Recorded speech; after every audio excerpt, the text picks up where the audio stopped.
नमस्कार प्यारे बच्चों, बहुत बहुत स्वागत है आपका अपने YouTube channel online study centre में। और मेरा नाम है करण। तो प्यारे बच्चों, जैसा कि आप सभी को पता ही है कि हमने अपना क्लास 12th का जो आपका विषय है हिंदी इलेक्टिव का, इसमें जो आपकी पहली पुस्तक जिसका नाम है अंतर्भाग 2, इसमें जो आपका गद्य खंड है, ठीक है, ये हमने शुरू कर दिया था। ठीक है, और लघु कथा जो आपका चैप्टर है, इसके अंतर्गत जो आपका पहला लघु कथा था शेर, वो मैंने आपको करा दिया है। ठीक है, यदि आपने नहीं देखा है तो उसका वीडियो हमारे चैनल पे अपलोड है, तो आप जाके देख सकते हो। ठीक है, आज हम आप जो दूसरा लघु कथा है जिसका नाम है पहचान, इसको समझेंगे। और लेखक है हमारे असगर बजाज जी। ठीक है, तो चलिए शुरू करते हैं अपने आज के इस वीडियो को।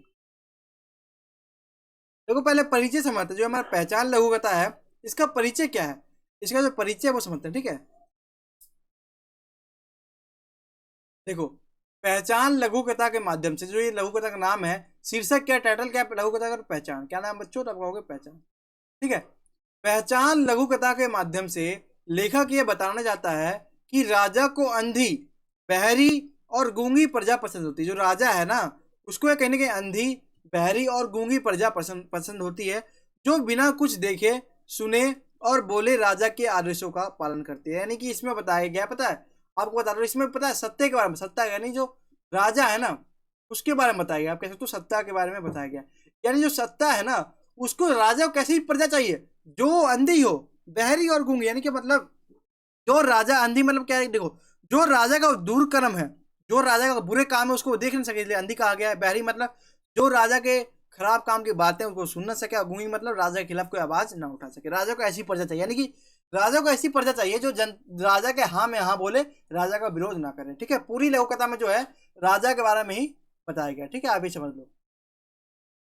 देखो, राजा का आदेश, राजा का आदेश निकालते हुए समझते, देखो, राजा ने हुक्म निकाला, जो जो राजा है उन्होंने एक हुक्म निकाला कि उसके राज्य में सब लोग अपनी आंखें बंद रखेंगे। राजा ने हुक्म निकाला कि उसके राज्य में जितने भी लोग हैं वो अपने आंखें को बंद रखेंगे ताकि उन्हें शांति मिलती रहे। अब जो ये प्रतीक है, प्रतीक के बारे में बताया गया, मतलब आपको समझाने का तरीका है। ठीक है, यानी कि कहानी के बारे में समझाया गया है कि जो राजा है, जो सत्ता है, वो कहीं ना कहीं जो जनता के प्रति जो है, जनता को ऐसी जनता चाहती है राजा कि जो जनता है वो चुपचाप रहे, जनता राजा के खिलाफ आवाज ना उठाए। सरकार जो है ऐसी जनता चाहती है। ठीक है, अब पहले ही राजा ने क्या हुक्म निकाला कि सभी अपने आंखें बंद करने की रखेंगे ताकि उन्हें शांति मिले। इसका तात्पर्य यह है कि राजा के आदेश के अनुसार, जो राजा है उसके आदेश के अनुसार उसके राज्य में जो लोग अपनी, ठीक है, इसका तात्पर्य है यह है कि राजा के जो आदेश है उसके अनुसार उसके राज्य में जो लोग, ठीक है, यानी कि राजा का यह बताया गया कि इसका तात्पर्य है कि जो राजा के आदेश है उसके अनुसार उसके राज्य में जो लोग अपनी आंखें बंद नहीं करेंगे। अब राजा ने आदेश तो निकाल दिया कि सभी अपने आंखें को बंद करें। अब लेकिन जो लोग अपनी आंखें बंद नहीं करेंगे, अर्थात जो कार्य करते हुए दिखेगा वह शांति से नहीं रह सकेगा। यानी कि जो राजा के कार्य करते हुए दिखेगा वो शांति से नहीं रह सकेगा। इसका मतलब ये है कि जो राजा है, यदि राजा का जो दुर्कार्य, जो खराब कार्य को करते हुए देख लिया, तो राजा उसको सजा देगा, उसको कारावास पर डाल देगा। मतलब कहने की वो शांति से नहीं रह सकेगा। ठीक है, लोग अपने अपने कानों में पिघला हुआ, देखो पहला हुक्म क्या था, सभी जो है अपना जो मुंह बंद रखेंगे। दूसरा हुक्म क्या है कि लोग अपने अपने कानों में पिघला हुआ शीशा डलवा ले, एक शीशा को पिघला ले, उसको डलवा ले, क्योंकि सुनना जीवित रहने के लिए बिल्कुल भी जरूरी नहीं है। इस हुक्म के मुताबिक जो भी व्यक्ति राज्य में किसी की बात सुनेगा उसे जिंदा नहीं छोड़ा दिया जाएगा। ठीक है, मतलब जो यहाँ पे कहा गया है दूसरे हुक्म में कि सभी अपने कानों में जो है पिघला हुआ शीशा डलवा ले ताकि जो सुन ना सके राजा के जो बुरे काम है। ठीक है, मतलब कहीं ना कहीं इसमें बताया गया है, आप कह सकते हो कहीं ना कहीं इसमें बताया गया है कि जो राजा है उसके दुर्कार्य, जो राजा खराब कार्य, उसके बारे में इसमें बताया गया। ठीक है, पहला हुक्म क्या था, सभी मुंह बंद करेंगे, और दूसरा जो अपने कानों में पिघला हुआ शीशा डलवा लेंगे। ठीक है, अब आगे आता है हमारा राजा का आदेश। ठीक है, यानी कि राजा का आदेश, देखो ये जो मैंने आपको बताया, देखो आप ये देख लो, आप ये राजा का आदेश है। ठीक है, अब इसके अंदर कुछ आगे भी आता है वो समझते। ठीक है, दो आदेश आपने समझ लिया। ठीक है, अब राजा ने तीसरा हुक्म, राजा ने टोटल 3 आदेश निकाल दिए। ठीक है, अब राजा का आदेश तीसरा क्या था, देखो, राजा ने हुक्म दिया कि लोग अपने होठों को सिलवा ले। राजा ने कहा कि जो लोग हैं वो अपने अपने होठों को सिलवा ले, क्योंकि बोलना उत्पादन में सदा से ही बाधक रहा है। क्योंकि जो बोलना है, जो व्यक्ति बोलता है, वो उत्पादन में कहीं बाधा उत्पन्न करता है। ठीक है, इसका तात्पर्य यह है कि लोग कार्य करते समय किसी दूसरे से बात नहीं करेंगे, केवल अपना कार्य करेंगे। यहाँ पे कहा गया है कि लोग जो है केवल अपना ही कार्य करेंगे, किसी दूसरे से बात नहीं करेंगे, ठीक है। यानी कि यहाँ पे बताया कि बातचीत ना करे, राजा के खिलाफ कोई आवाज ना उठाए। टोटल 3 हुक्म थे, आप समझ गए। पहला क्या था, जो है कोई बोलेगा नहीं। दूसरा क्या था, शीशा और कान में पिघला डलवा लो, ठीक है, ठीक है। अब तीसरा क्या है कि अपने होठों को सिलवा लो, कोई बोल ही नहीं सकता, ठीक है। समझ गया आप, ये 3 हुक्म थे, क्या आपको समझना हो, ठीक है। अंधी बहरी, ठीक है, पहला हुक्म था आपका देखेंगे नहीं, ठीक है, कोई जो है राजा में कोई देखेगा नहीं। आप यहाँ देख लो पीछे, ठीक है। पहला हुक्म था आंखें बंद नहीं करेंगे, ठीक है। और दूसरा आपका हुक्म था जो है अपने कानों में पिघला और शीशा, जो शीशा वो डलवा लेंगे, ठीक है, कानों में पिघला और शीशा। और तीसरा हुक्म क्या था, तो आपका हो गया अपने होठों को सिलवा लेंगे। मेन बात यहाँ पे यही है ना कि प्रजा सुनेगी नहीं, प्रजा बोलेगी नहीं और प्रजा देखेगी नहीं। अब देखने के लिए क्या है, कोई देखेगा नहीं।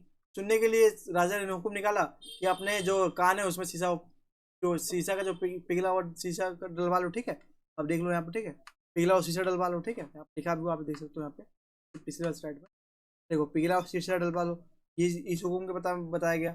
अब तीसरे हुक्म में क्या है कि जो है राजा जो है बोलना नहीं देना चाहते किसी लिए, कहा गया अपने होठों को सिलवा लो ताकि कोई बोल ना सके प्रजा में, ठीक है। तो ये सब जो है राजा के 3 आदेश थे, कहने की दुर्विचार को प्रदर्शित करते हैं, ठीक है। आगे समझते देखो, यदि जनता राज्य की स्थिति को अनदेखा करती है तो इससे शासक वर्ग निरंकुश हो जाता है। यहाँ पे कहा गया है कि यदि जो जनता है वो राज्य की स्थिति को अनदेखा करती है, यानी जो जनता जो राजा के हाँ में हाँ मिलाती है, तो जो शासक होता है, जो राजा होता है, वो निरंकुश, यानी कि जो है राजा जो तानाशाही हो जाता है, ठीक है। शासक की व्यक्तिगत उन्नति तो खूब होती है, यानी शासक यानी जो राजा है वो तो खूब फलता फूलता है। राजा की जो है व्यक्तिगत उन्नति बहुत ज्यादा होती है, परंतु राज्य की प्रगति रुक जाती है, क्योंकि राजा जो है अपने हित में फैसले लेता है, ठीक है।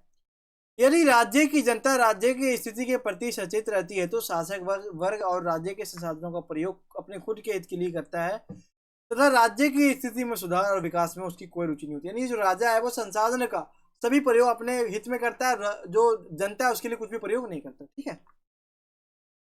आप देखो जागरूक जनता के प्रति, अब कुछ ऐसे जनता थे जो जागरूक थे। आप सभी को बताया सभी लोग भ्रष्ट नहीं होते, सभी लोग जागरूक नहीं होते।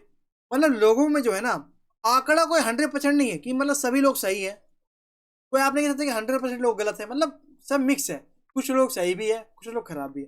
तो ठीक इसी प्रकार कुछ लोग जो है जागरूक भी हैं, कुछ लोग जागरूक नहीं है। अब जो जागरूक जनता है, जो जागरूक लोग हैं, वो कौन कौन से है वो समझते हैं। देखो नाम याद ध्यान रखना आप, खैराती, रामू और सिद्धू जागरूक और सचेत जनता के प्रतीक है। जो खैराती, रामू और सिद्धू है वो जागरूक और सचेत जनता के प्रतीक है। राजा के आदेश पर आंखें बंद करके वे सामान्य जनता के समान हो, मतलब उन्होंने राजा के आदेश पर आंखें तो बंद कर ली पर वो सामान्य जनता के समान हो गए। कुछ समय बाद राज्य की प्रगति देखने की इच्छा से जब उन्होंने अपनी आंखें खोली तो उन्हें हर जगह सत्ता की शक्ति दिखाई। मतलब उन्होंने सोचा कि राजा ने आंखें बंद करवा दी, अब आंखें खोल के देखते हैं तो क्या दिखता है। तो उन्होंने देखा कि हर तरफ राजा का प्रकोप है, राजा का पूरा माहौल छा रखा है। उन्होंने सामने केवल राजा ही नहीं दिखे, उन्हें सामने केवल राजा ही नहीं दिखे, उन्हें पूरी प्रजा वहां नहीं थी, ठीक है। उन्हें केवल सामने राजा ही दिखे, वहां प्रजा नहीं थी। सत्ता इतनी शक्तिशाली हो चुकी थी कि बदलाव की कोई गुंजाइश नहीं थी। यानी कि जो राजा है वो बहुत ज्यादा तानाशाही हो गया था, उसने कोई बदलाव नहीं कर सकता था, ठीक है। मतलब कोई विकास की जो गुंजाइश नहीं थी, राजा बहुत ज्यादा शक्तिशाली हो गया था, राजा जो है बहुत ज्यादा तानाशाही हो गया था। तो ये था हमारा आज का वीडियो। तो आई होप कि आपको वीडियो अच्छा लगा, और वीडियो अच्छा लगा तो एक लाइक जरूर करें और अपने दोस्तों के साथ शेयर भी करें, और चैनल पर नए हैं तो सब्सक्राइब करें, बेल आइकन पर क्लिक करें। बहुत सारे बच्चों ने सब्सक्राइब कर लिया है, हो सकता है आपने भी कर लिया हो, ठीक है। यदि नहीं किया तो आप कर सकते हो, और कमेंट में अपना वीडियो जरूर बताएं। तो फिर मिलते हैं अपने अगले किसी और वीडियो में, तब तक के लिए सभी को थैंक्स फॉर वॉचिंग। जय हिंद, जय भारत।